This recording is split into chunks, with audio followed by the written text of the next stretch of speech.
Welcome.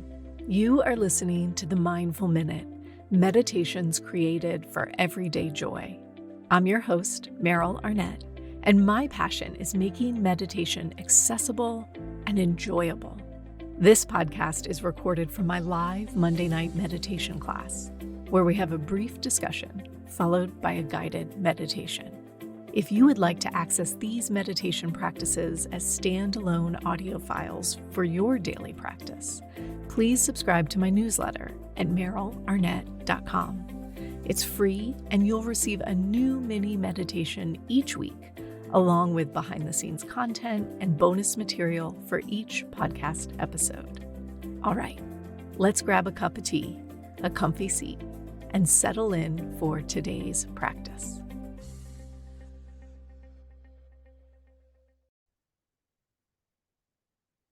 Hello, listeners. I am so glad to be with you this month as we journey through January. Today, I am bringing the first interview of the year to you, a conversation with Jacqueline Suskin. Jacqueline is a poet, an educator who has been teaching workshops, writing books, hosting retreats, and creating spontaneous poetry around the world since 2009. Her newest book, A Year in Practice, Seasonal Rituals and Prompts to Awaken Cycles of Creative Expression, is out now.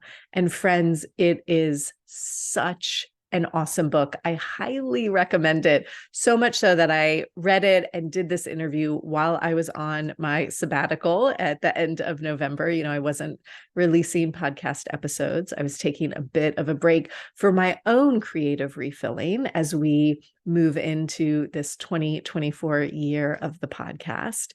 And this conversation was such a gift and so much fun. So in this interview, we talk about seasonality and why it matters for us to remember and connect with the energy of the seasons.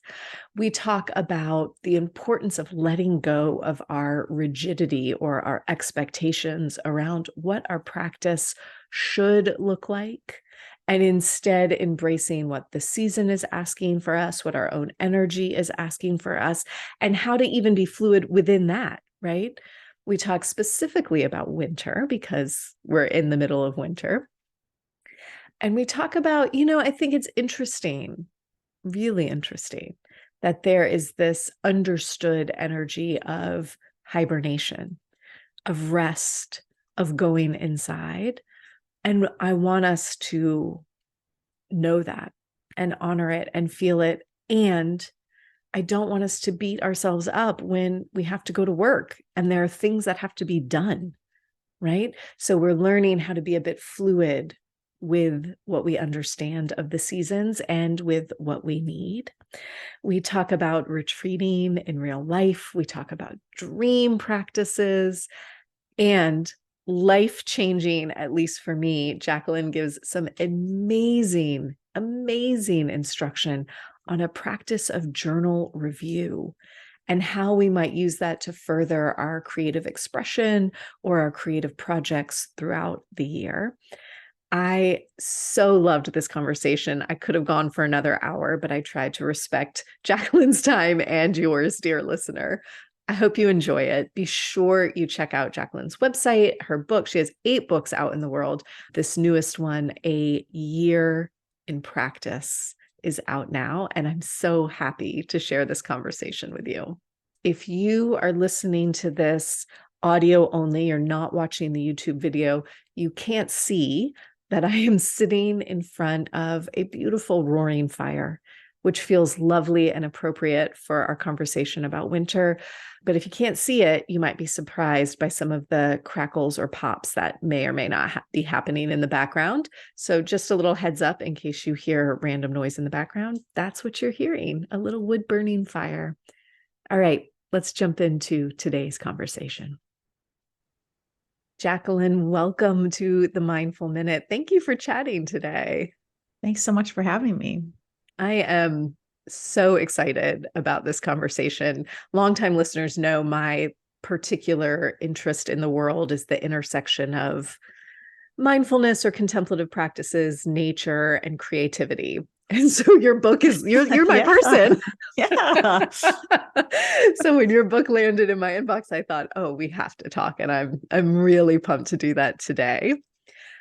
And I think I want to start with a little bit of an unfair question because I know you wrote an entire book about your own practices. But I wonder in this moment, we're recording at the very end of November, what your contemplative or reflective practice looks like right now. Yeah, this is a tricky time of year. The transitional moments are kind of rough. They're rough for me. And I think that, whenever I think of things that work for myself or things that kind of resonate for me, I just always consider I'm a human. So that probably will work for some other humans. Mm.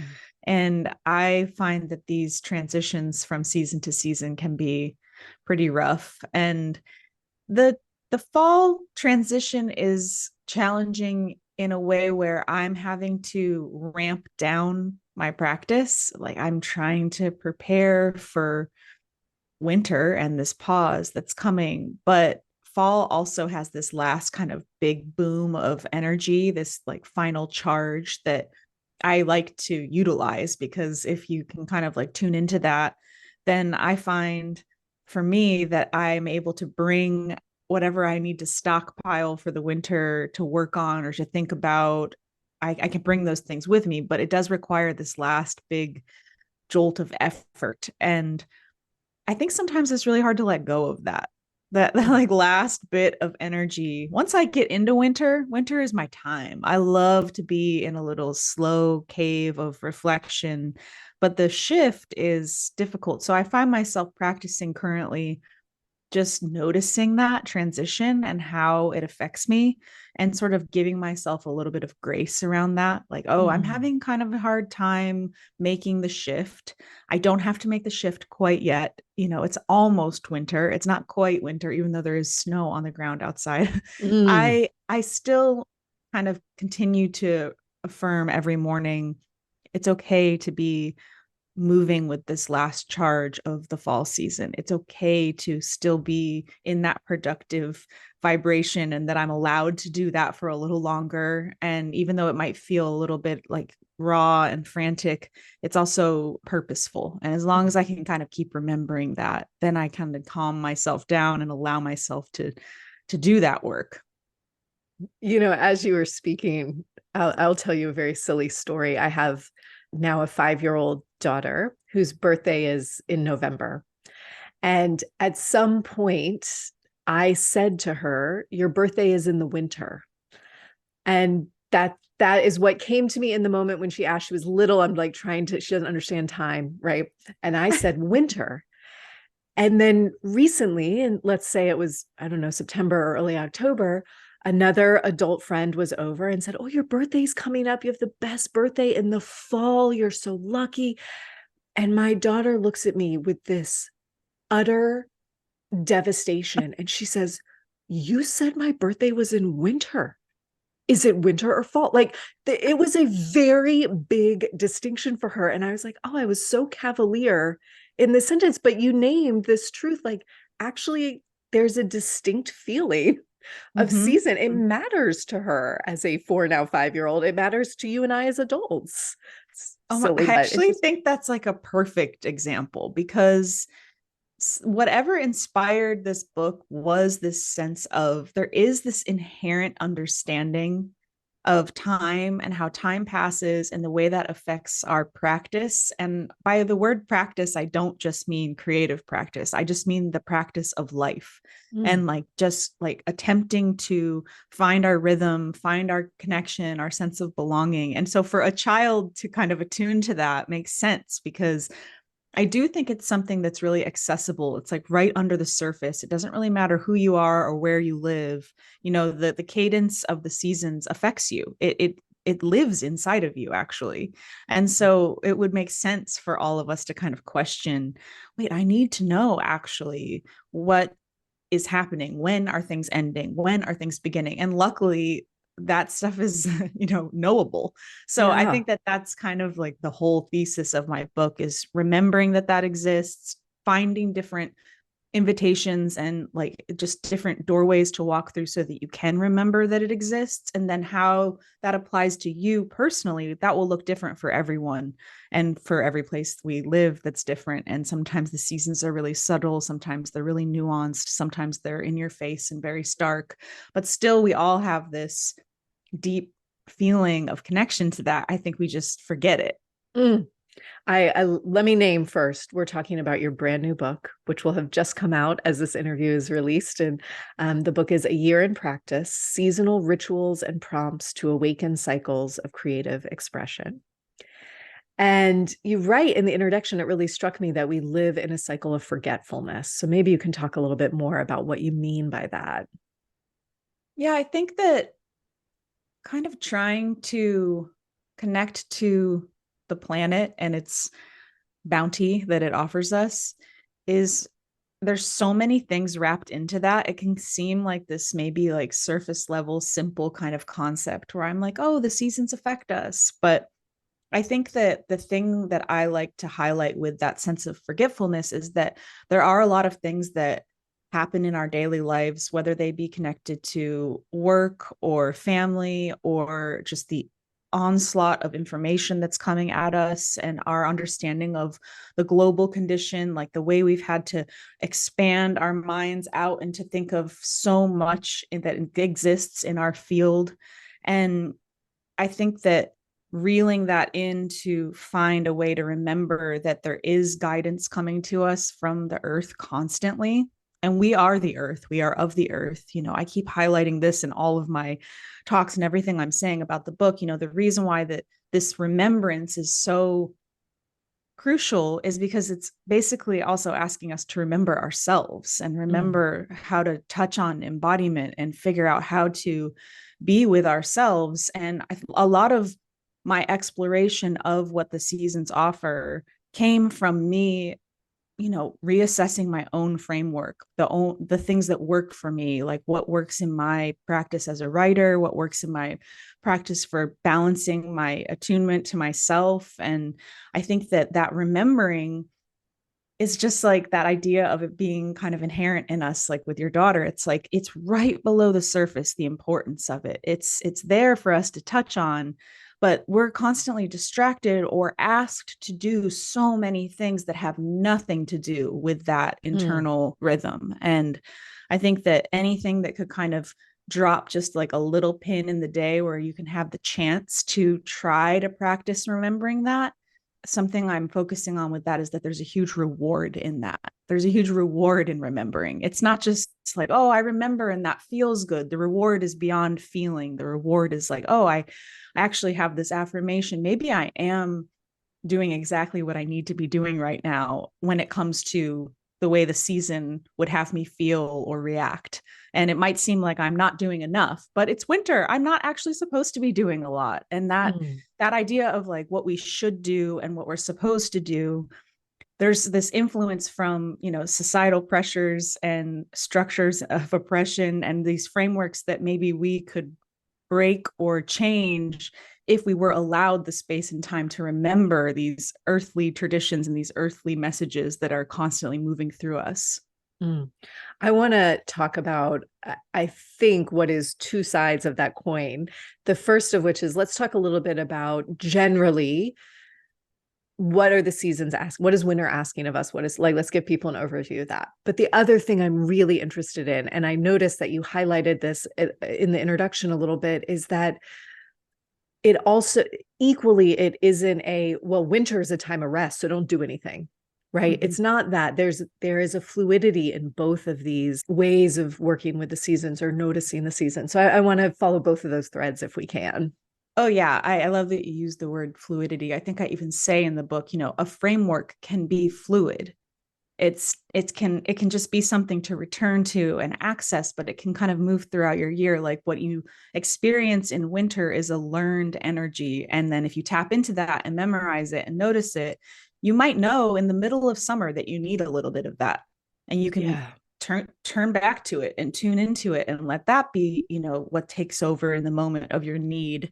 And because you've practiced it and memorized it, you can access it easier. And so yes, typically winter is the time when our bodies and everything around us are tuning into more of like a reflective, inward, slower, paused state. There's a lot of stillness. And for me, that's a great time of creative expression.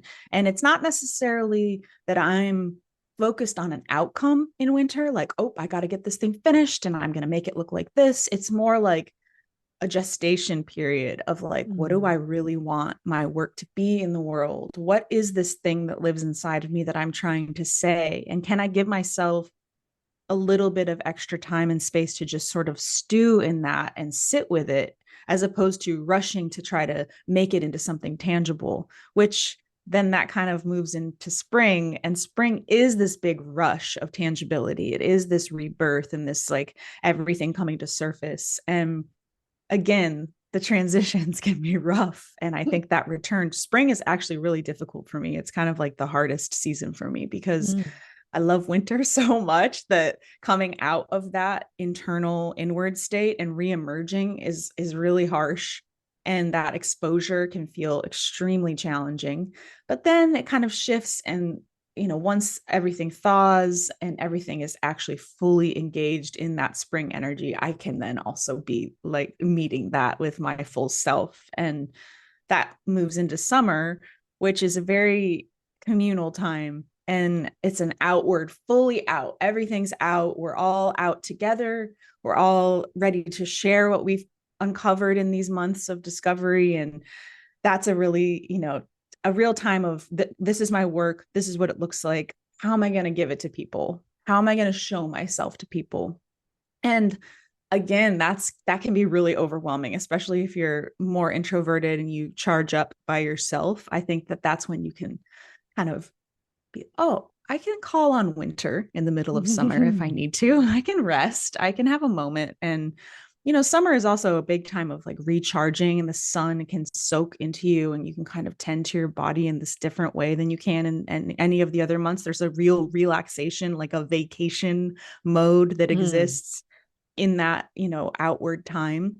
And then we come back to fall, which is like just a time of gathering and stockpiling and readying and being there's just a real wave of preparation that runs through all of us. And that I think is a really special energy to ride and like to rise to the occasion of that, because it's kind of like electric and fervent and it makes you, oh, what am I going to collect for myself? And I love meeting that with my full self and then recognizing like right about now at the end of November, I'm just like, oh, okay, I'm going to start the gradual turn down of that so that I can slow down for the winter months. Mm. I have noticed I walk a trail near my house in the woods most days. And I have noticed, particularly in this last week, we're in the South, we're in Georgia. It's very cold this week for the first time. I mean, very cold's in the 40s for us. Yeah. It's freezing.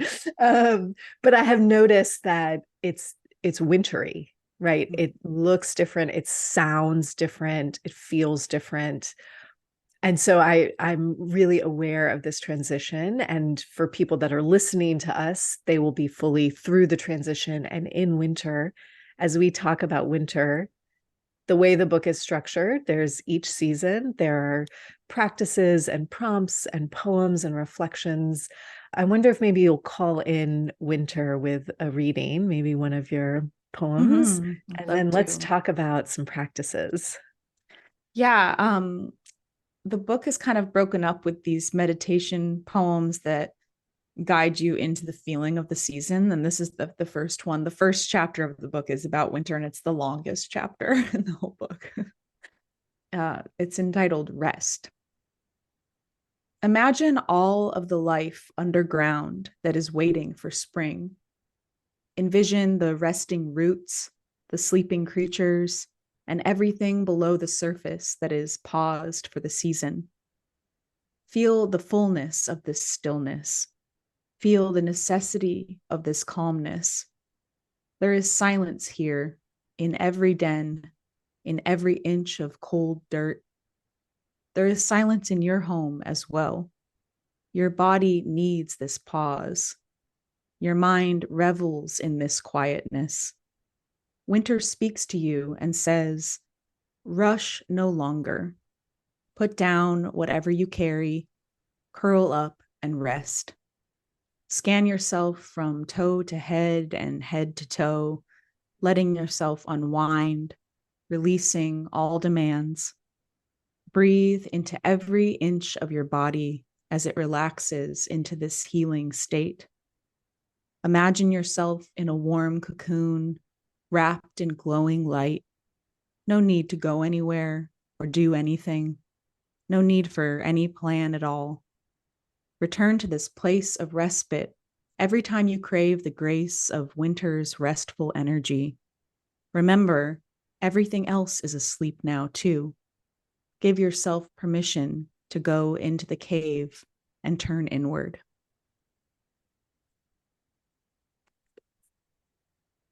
Winter is also my favorite season. Another reason you and I are meant to be friends, clearly. And I wonder, I have a hunch.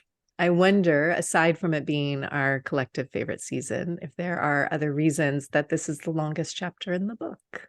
I think winter gives me the most time. So there's all these practices because of that. I'm able to experiment more. I'm able to try things out. I have more space and time because people aren't asking me to go and do things or expecting me to go and do things. You know, I'll go back to something you said earlier, which is it's not like I can just give up in winter and go into a cave and disappear, even though I would love to do that. And I have done moments of big retreat in my life, and it works the best in the winter. And there's a whole section in that chapter about retreat. But I think that even that practice as an example is there's time and space in winter for this downshift, and that in that space of stillness and pause, that is where I find so much of my inspiration. And so I just love the feeling of that. Even just knowing that that's possible is like a deeply healing feeling for me. It doesn't mean that I'm like, oh, every day I'm writing a poem and finding the, kernel of wisdom that I've always been looking for, but there is this sense that I am, like I said in that poem, sort of just like held, and you have to be. You're usually bundled up, or you're feeling a little bit more capable of kind of shutting out the world, even if it's just for a little while in the morning when everything is silent and dark and quiet. And I just love that. It's so nourishing for me. So I think that from that space of nourishment, I'm like, oh, I have all of these things that I do in that space that I don't have time for in the rest of the year. I love that. And one of the things that I am very aware of, and truthfully, I struggle a little bit because I'm a meditation teacher. I teach a thing, meditation. And I believe very much in it. It has massively impacted my life. However, it is not my only practice. And the longer I practice, the more I'm aware of how different it looks throughout the year. And for many years, I would beat myself up because no, we practice 20 minutes every day. And the truth is, right now, that is not what I'm doing. Right. And even this morning, I was noticing I wake up, I love early morning. It is the time. Yeah. I wake up early. I'm down here. I have the fire going. I have the coffee. And I do my dream journal, but that was like much longer. It was not like a quick little scribble. I like really fleshed it out. And then I was like, well, I want to sit with some of these images. So I was sort of like imagining, I was doing this whole thing that I would not call quote unquote meditation the way I teach it. And yet it was deeply, deeply contemplative and nourishing and centering. And so I'm saying all that just to say for listeners, I think there's such a gift in letting our practice fit with what the season is asking us to do. And that's not to say like, I don't feel like meditating today, I'm not going to do it, right?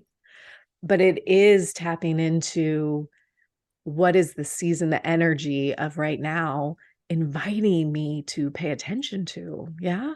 Yeah, what does meditation look like in this season? And there's a chapter, there's a section in the winter chapter about meditation and how I recognize that my meditation practice is incredibly different all year long. And winter is usually the time when I return to it and like reassess and Mm. reestablish what that looks like and feels like. And, I think that as we grow in our practice, we learn different modalities, we learn different avenues or things that work for us.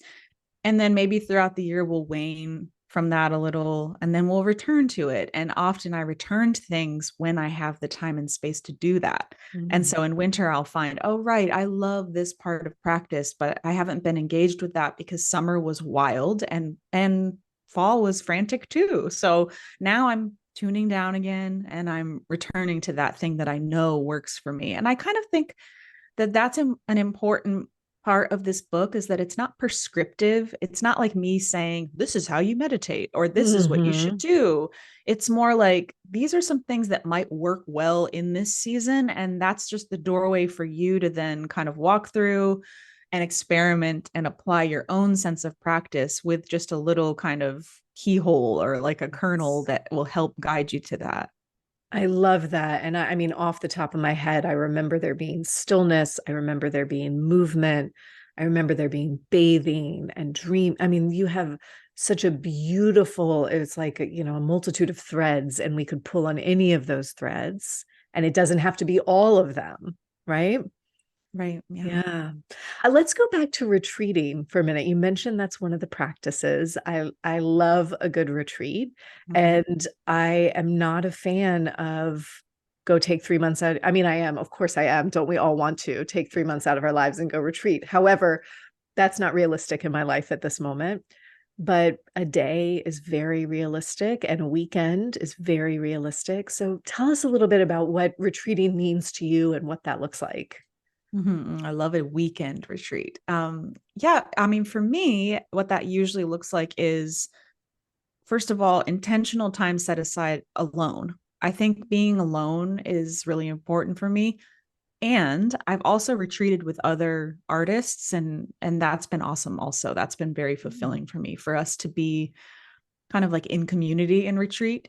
But I think that the heart of the retreat chapter, I kind of give an example of like, this is what it looks like. This is how I got to it. But one of the most important parts of it for me is the preparation for kind of having some sort of idea of what you want to accomplish or do in a day in a retreat so that you're not like, I'm going on retreat for a weekend. And then you're just sort of flailing. You're like, Mm. wait, what do I do? It's different than just going and taking time to like relax and sit by a fire and like really unwind. It might look a little bit like you have something you want to work on. And so kind of deciphering like this is what a daily ideal structure would be for me if I had uninterrupted time.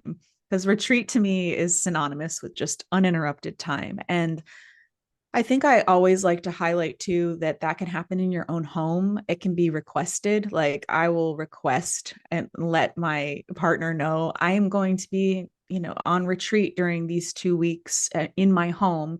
That doesn't mean I don't have to work. I mean, I have to work too, but what that looks like is, and then I'll describe it to him and he'll know, okay, during these hours, this is what Jacqueline's doing. And I'm just going to respect that.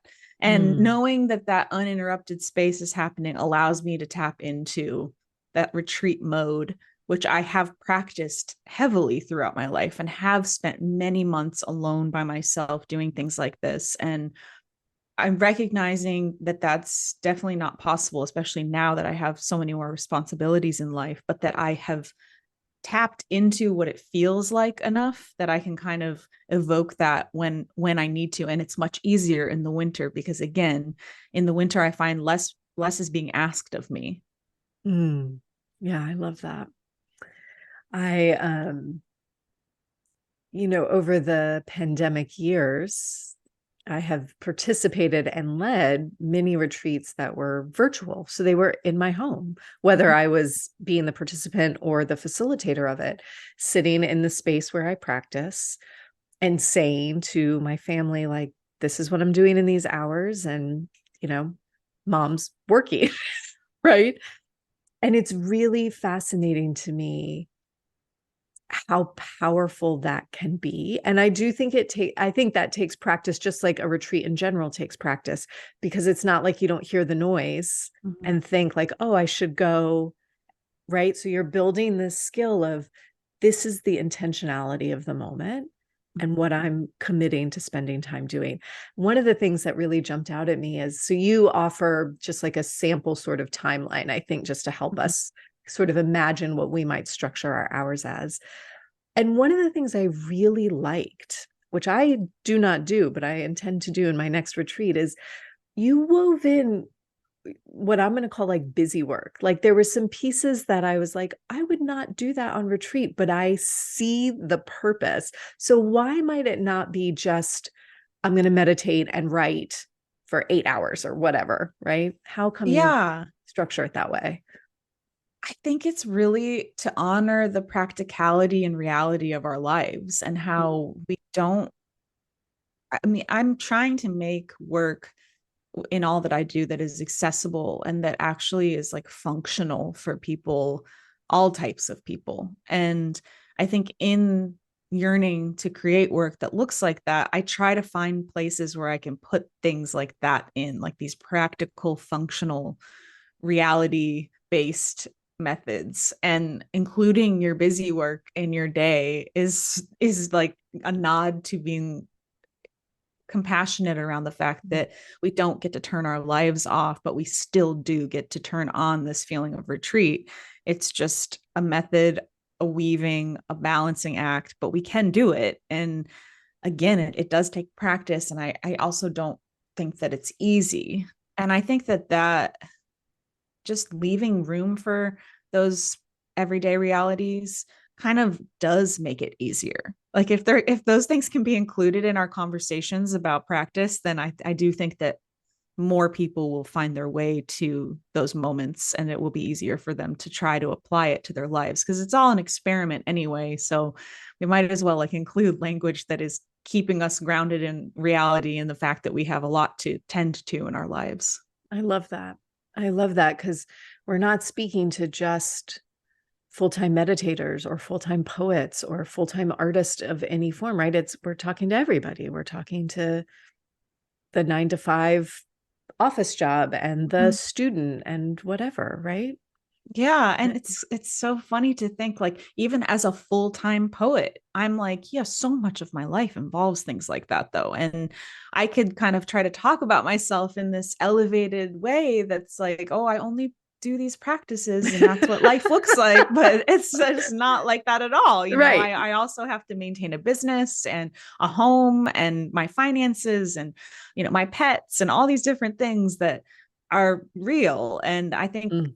I love including all of that in this idea that then we can also be in tune with the earth and we can also be in tune with our bodies and our minds and our spirits. And just the experiment of figuring out how to do that is what I'm trying to uphold and engage Mm. with. And I'm excited to see what that does for other people because they'll uncover things that I wouldn't uncover. Yes. Oh, I love that. I really want to talk about dreaming. This is like Mm, such a time of dream. This right now where we are recording from mid-November to mid-December, roughly, the Hebrew month is the month of dreams. Like this is a mm. time of dreaming. Winter, you name dreaming as a practice. So I'd love to hear a little bit about what dreams are to you and if you work with them, how you work with them, that type of thing.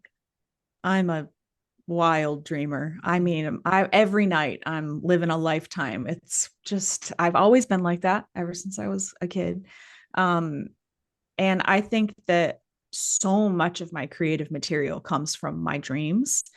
I mean, I've written so many poems based on my dreams. And I think that a lot of us probably don't have time to fully examine our dreams because the examination offers a lot. And I don't think that there's always time for that. But that's what I love about those winter mornings where maybe I'll wake up super early and it's dark out and no one's awake yet. And I can just lie there and kind of analyze my dreams. Mm-hmm. Maybe I'll take notes. Maybe I'll write in a journal. It depends on the dream. Sometimes the dreams are too long and I don't have time to write all of that down. But I do think that the heart of kind of what I focus on in the sleeping and dreaming section of the winter chapter is this idea that there's so much subject matter there. And yes, that can turn into an outcome that looks like a poem or a song or some art project or something like that, but also it can just be information, and having this time to sort of reflect on that information and think, okay, well, that's telling me this, or that looks like this, or it's reminding me to act this way, or look to this more, or it's highlighting a feeling I might not be wanting to look at, but probably, would be great for me to do that. I think that time of just feeling out those dreams in that space Mhm. is it's just really supported in winter. Winter is such a sleepy time, it's like if you're wanting to be all cozy and resting, your dreams are there for you is on all these different levels. It can be really spiritual, it can be so resonant, it can also be really entertaining, it can just be really interesting. It can be like, I think in winter when there's like this cabin fever and you want to be doing more, and the dreams are where I find all my people. And Mm. I oftentimes in winter I'll be having these dreams every night of just being with all my people. And I'm like, well, I'm not going to be with them in daily life. I'm spending a lot of time alone, but there they are in my dreams, and I can kind of revel in that. I love that. I love that. And one of the things I have noticed that I do quite a bit is when I have a dream that has a very particular landscape that feels, you have dreams that you just know, like this is an important dream, right? It's more vivid or there's more energy around it. You wake up remembering more of it. When I have that and I have a specific landscape pictured, then that's what I try to bring into my meditation practice that morning is like, can I invite myself back into that space and further explore it now with a somewhat conscious mind? So I just think there's so many ways that we can use our dreams as a way to connect and be curious, a way to find inspiration. I don't know. I really like that. Yeah, and the more you mess with them, the more you let Mm. yourself have time with them, the more you'll remember them. So I always love to remind people of that. The more you think about it, give yourself even just a minute or two, the next day you'll probably remember more. I love that. And you have, I think it's titled The Whale Dream. And Oh was yeah. that a real dream that this poem Yes, came from? Will yes. you read that Oh for us? yeah, yeah. I have to find it, but I will. Yeah. I was thinking of that poem and how just in the section about sleeping and dreaming, of being kind of willing to like admit how much dreaming affects my creative practice, and how that might not be true for everyone, because obviously like not everyone remembers their dreams. But Mhm. yeah, this is a real dream that I had. The whale dream. We stood along the edge of the continent, a large group, maybe 100 people. A whale came to us. I leaned out over the water, and it put its mouth on my mouth, the same way the black Mustang did in the desert. Samson with his velvet muzzle, whale with its lip so smooth, so solid and wet. Everyone gasped around us.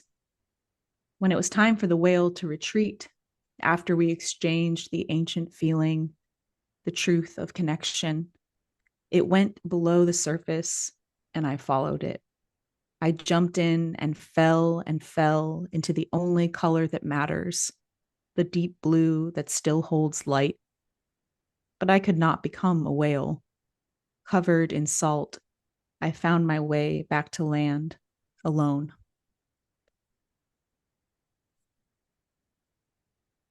There's so much feeling, and I can feel that dream. Yeah. Mm. Mm, Yeah. I love it. Um, I have 1,000 more questions, and I'm trying to pick the ones that feel most resonant in this moment. Let's let's talk about journal review, Mm-hmm. which caught my attention. So I love journaling, I'm a big journaler. I don't often review my journals. Oh And I yeah. was like, why am I not doing this? So tell us about journal review.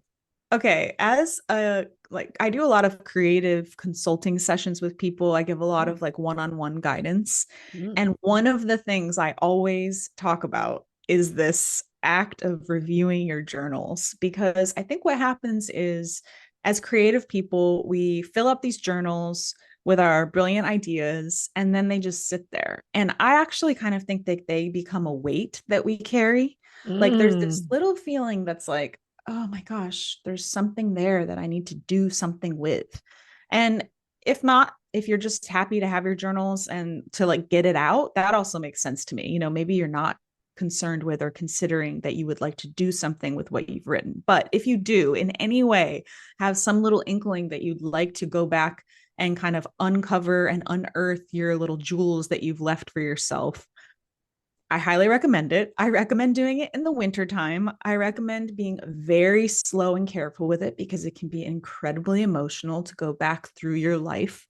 I think it actually can be kind of brutal sometimes. It's not always a very fun process. So I like doing it in the winter because if I come across something that brings me grief or that feels a little too hard and heavy, I can pause and go take care of myself, like take a bath or do something to like Mm. wind down from that. Where in other months, I might be like, oh, it's summer. I don't have time to do that. I'm going to go see 45 people right now. So I'm going to have to carry this grief and kind of pretend it's not a good time for me Mm. to review my journals.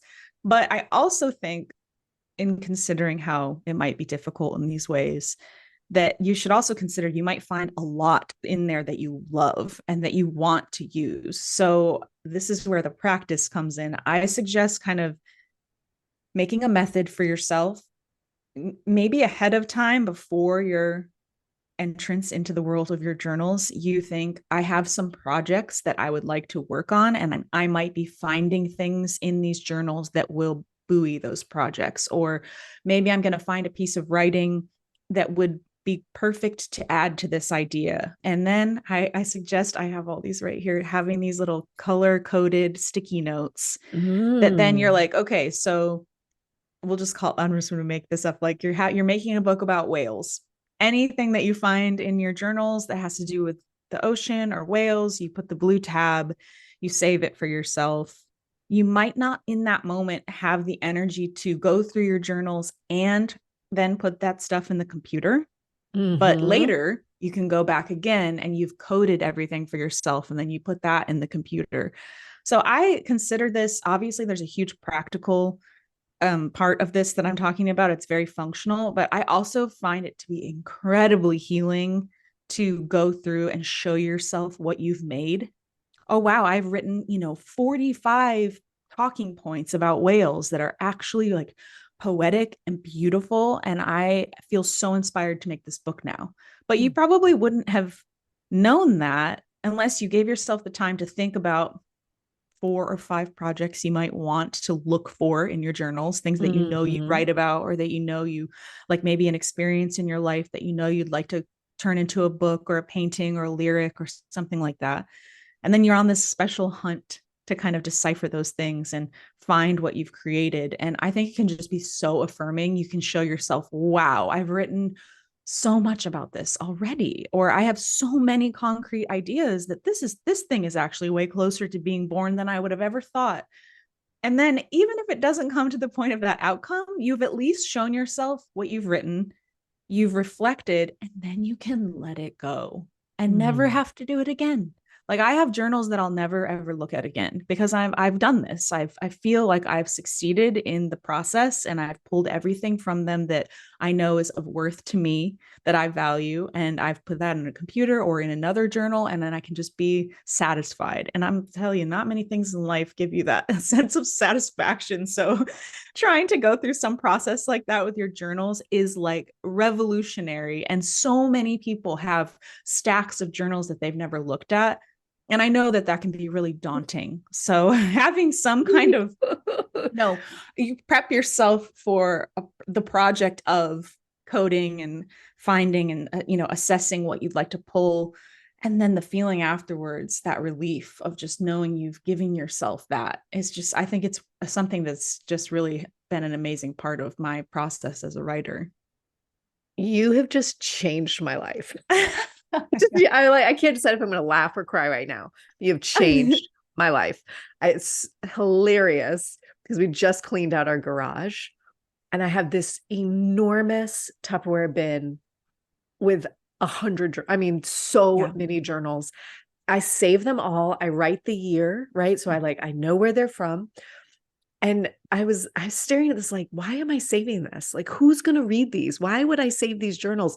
And I'm so happy I didn't talk myself into throwing them away now Oh my because, gosh. oh my Yes. God, No, don't throw away all your amazing. jewels. I Yeah. know. Thank you. Okay, give us one more. Like, I need another. What other creative genius ideas should we be carrying with us? What else do you tell people to do? Do you have another one? Well, I think I'll add on to this because it's kind of Okay. like a two-part process. And I think it's helpful to have this in mind where first you go through your journals and you do this color coding, and then maybe you like transfer all of that into like a Word document or onto a computer. But then there's also this next phase of it where, and I think this is what I like to call the organization phase. And obviously the color tabs really help with that. But I think like getting clear on a project and then Mm-hmm. saying, okay, there's like 30 projects in my journals that I've highlighted and color coded, and there all of that information is there for me for a lifetime of creation, but I'm going to choose this one that feels the most resonant. And then in that, there's some specific organization that happens, which is sort of like I like to talk about this in the sense of poems because that's the way my brain thinks. So if there are, poems about people in this book, then I will print those and make a stack of poems about people. If there are poems about places, I will print them and make a stack of poems about place. And my inner world, I'll make a stack of that. And like kind of deciphering your subject matter within a project, even if it's a prose project, it can help you like make an outline.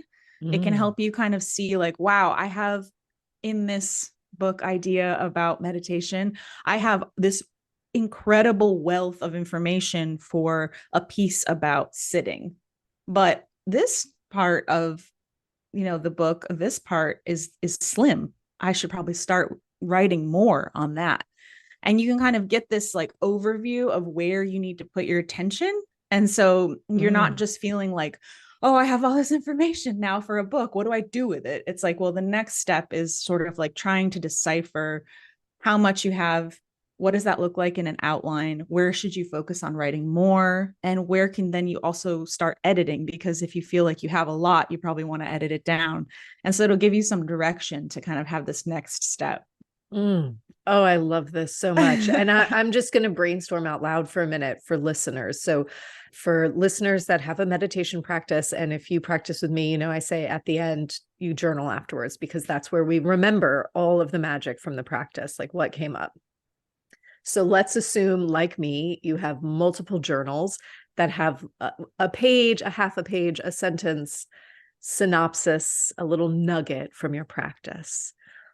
And so one of the things that I would do with that is that's where I create my next meditation from is, oh, this was interesting, right? Like the nugget was uh, let's say a cave, right? I felt like I was in a cave. So now maybe I'm going to create a meditation that has more specific imagery around a cave.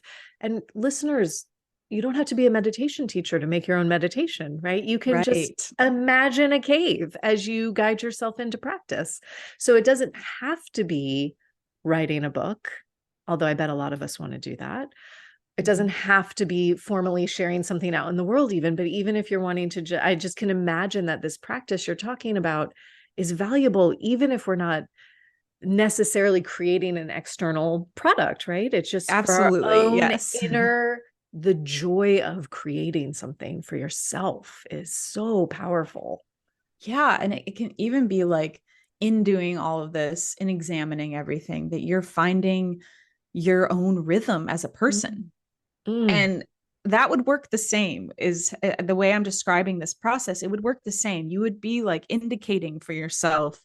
And this is also a great thing to apply seasonally of what works for me in each season. If I go through all of my journals chronologically and like throughout the year, I see that it's there on the page. I might not notice it if I wasn't looking for it, but if I make the decision to give myself the time and space to do that, to uncover those things, then I'll see myself spelled out throughout the years. And that alone doesn't have to become something tangible to share with others. It can just be a practice and a process for you. Mm. Um, I want to be respectful of time. listeners, we Okay. only talked about winter and like not even the whole chapter. There is a chapter on spring and summer and fall. Like there's so much within this book. Maybe, Jacqueline, you could leave us with a reflection, a practice, something for us to carry with us in these winter moments. I would love to. There are, in each seasonal chapter, there are prompts from the planet, and I will read the ones for winter. What do plants and other animals do in the winter? They go dormant. Seeds wait, inactive in the dark soil, or stored away, safe and dry. They harden, keep warm, and get slow. Some stop growing, others sleep and dream. Below ground, everything works anew, protective and focused on survival. The plant world pauses its creation and changes its approach, waiting for the sun to return. Remember, we are part of the same cycle. Remember to ask yourself, what is the natural world up to right now? How does it include me? How is it my mirror?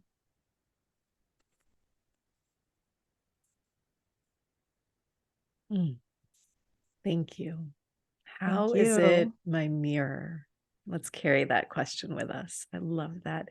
Jacqueline, I could talk to you for hours. This was so much fun.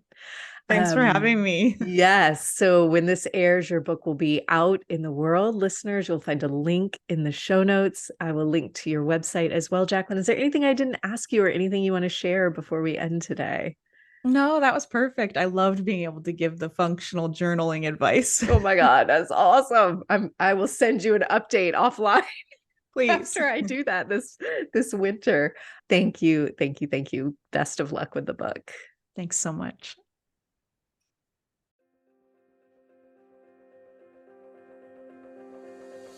Thanks for listening to the Mindful Minute.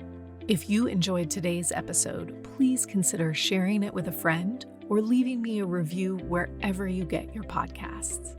This helps others to find the show, and let's face it, we could definitely use more meditators in this world. The Mindful Minute is recorded on Muskogee land and produced with the support of Madeline Day Production Management and Brianna Nielsen Virtual Assistants. To join my live classes, ask questions, or learn more about my teacher trainings, please visit merylarnett.com. Thanks again for listening. I'll see you guys next week.